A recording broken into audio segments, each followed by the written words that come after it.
So hello fellow Earthlings.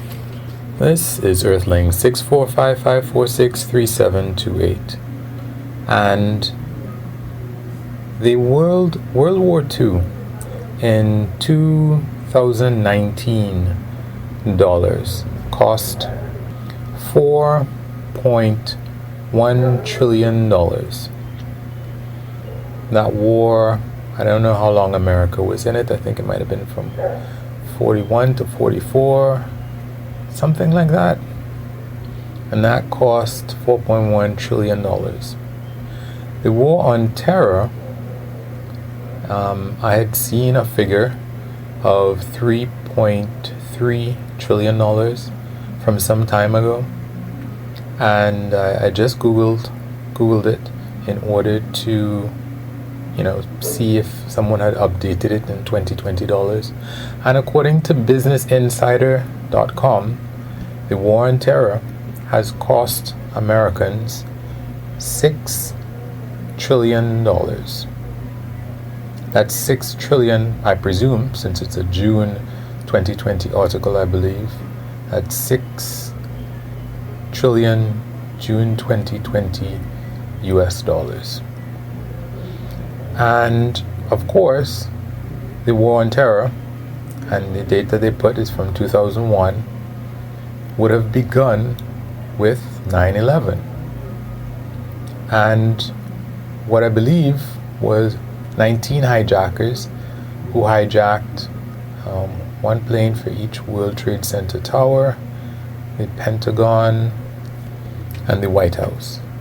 So 19 guys without any explosives. The only thing that they did was train on how to fly planes. They, if in one manner of speaking, cost the US $6 trillion,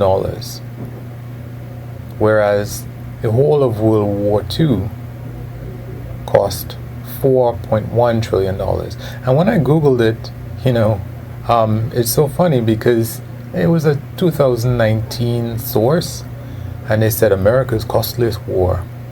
I guess that probably needs to be updated. Of course, that seemed to be a 2019 source, like I said. So at the time, no, I think they should have known better. They probably should have looked that up. And, anybody who has been alive in that period of time and had a means of communication, a mass media communication, newspapers or TV or whatever, they know the stupid things that Osama bin Laden said about how America is a paper tiger and da-da-da-da. But for all of that, America, one, could not find Osama bin Laden for years. Two, dragged on fighting counterinsurgencies in Iraq for who knows how long. I don't see any more reports of people blowing themselves up in Iraq, but I'm sure that there are still incidents. Even though Iraq seems to be more or less a success story, it's just, how many? 600,000 civilian lives that it cost the Iraqi people. They're, comparatively to Vietnam and all these, and Korean War and World War II, of course, not as many American lives were lost. I really should look that up. But I don't think it's anywhere in the vicinity. And of course, it wasn't a clear thing. It was that, Osama bin Laden was in Afghanistan. Great, you can go to Afghanistan. But of course, and I was calling it a long time before, there was this pretense as to why to go into Iraq. This pretense that, yes, so Osama bin Laden had these weapons of mass destruction and there was some kind of connection between him and Al-Qaeda. And I called it because Bush's father, and funny enough, Bush's father was fooled, or fooled the nation into getting involved in Iraq's invasion of Kuwait because of lies of what was happening with respect to infants being thrown out of incubators that were taken back to Iraq.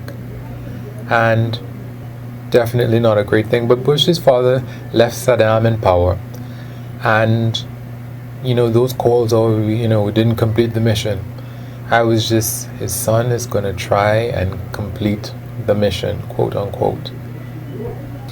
Oh yeah, and before I go too far, that $6 trillion, of course, isn't done because the U.S. is still in Afghanistan.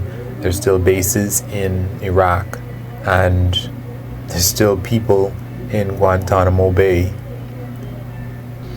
So it's going to keep going up. Whatever the number is, and like I said, I'm surprised that it's at 6 trillion, because the last thing I saw was 3.3, and that might have been 2018 or something like that. I don't have no idea how it went up to that price, but it's just ridiculous, of course, that, now don't get me wrong, I'm really, it is a terrifying thing what happened in 9/11. It was surreal. Of course, everybody thought it was a mistake until the second plane hit. It was a bit like, COVID, except that COVID was actually a real thing instead of, if we are going to be objective, it was a very small comparative loss compared to a war. And that's one of the things about suicide bombers. They're gone. So now you have to look for the living to exact your revenge on.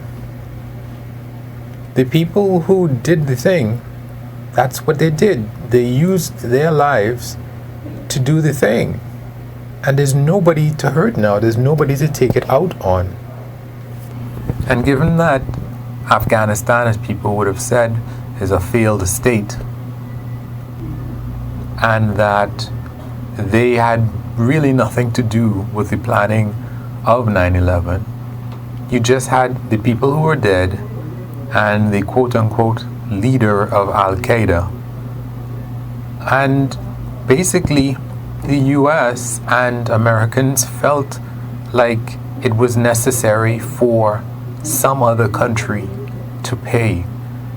The pain, it's, comparable to just how we feel when somebody wrongs us. That we need to exact that amount of pain from them. And if they're in pain and they are wicked enough not to express the pain that we're inflicting on them, we want to break them until they exhibit the pain that we felt inside and we feel that it's enough. A little bit off track. I guess that's part of the reason why we respond so easily to women's tears, because as a man, men normally aren't going to cry. But as a woman will cry for things that a man would not cry for. So we are like, oh my God, we went too far. Whatever we did, something that we did, we hurt somebody's feelings, and now she might cry. A guy is not going to cry, so we go overboard because, whoa, she went, I wasn't feeling anywhere near like that, so let me stop and see what's wrong with her. But that's the thing, right? Afghanistan really didn't play a role in it, and you can fight and fight and fight and fight and fight, and there's always more people who want to come and fight against you, and really, none of them were involved in 9/11. So you're just here fighting people.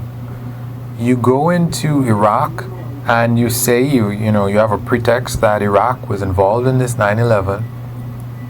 You easily take out Saddam Hussein, but then people start pouring in, and some of the people who disappeared into the populace, they start attacking, and now you find yourself sucked into this quagmire, this quicksand of trying to leave the place and have a proper government when people just keep popping up to fight you. And this is really the weakness, I suppose, of having to exact revenge. The war on terror and, of course, the subsequent continued search and bombing. Even now, I wonder what it is how many drones are being dropped on people. But at some point, that will not matter. And the people who've had the bombs dropped on them, we presume that they'll come back. We presume that there will be a price to pay for safely dropping drones on people's heads from a distance. And given how easy it was to make the US rack up a bill for $6 trillion over the course of 19 years and still not have had enough, does anybody feel like somebody has paid enough for 9/11? I doubt that very much. I doubt anybody feels the satisfaction of having gotten their pound of flesh. So all that money was spent. Luckily, not as many lives were lost. No sense of finality, no sense of having, gotten the other person back. And the bill keeps on rising and rising. It really has been a mess. And I can't say that this is something that the US or anybody else has learned from. Anyway, guys, wish me lucks. You can like or unlike, comment, subscribe, and or share. That's LUCSS. And of course, it's not recommended, not preferred, but you can always do nothing. Peace.